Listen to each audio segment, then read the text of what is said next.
ఇదిగో మీ చెల్లెలు మీకెందుకో ఫోన్ చేస్తుంది. డబ్బులు అడిగితే మాత్రం లేవని చెప్పండి. చెప్పమ్మా. అన్నయ్య, మీకు తెలుసు కదా మీ బావకి జాబ్ లేదని. కొంచెం ఇంట్లో కష్టంగా ఉంది. ఒక 10,000 ఉంటే వెయ్యి అన్నయ్య. డబ్బులు రాగానే తిరిగిచ్చేస్తాను. ఈ నెల మాకు కూడా చాలా ఖర్చులైనవి అమ్మా. నా దగ్గర కూడా డబ్బులు లేవు. ఏమీ అనుకోకు తల్లి. అయ్యో పర్లేదులే అన్నయ్య, ఏమీ కాదులే. వదినని అడిగానని చెప్పు.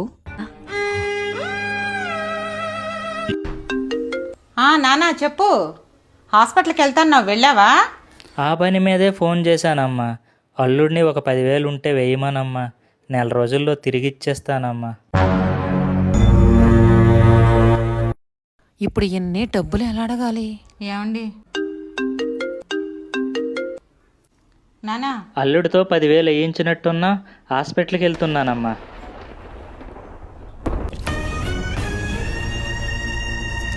నన్ను క్షమించండి. మీ చెల్లెల విషయంలో చాలా తప్పుగా ప్రవర్తించాను.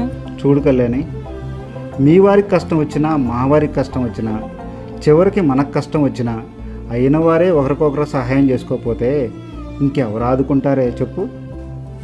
ఏమండి మీ చెల్లెలు వాళ్ళ ఇంటికి వెళ్ళి మనమే డబ్బులు ఇద్దాం పదండి.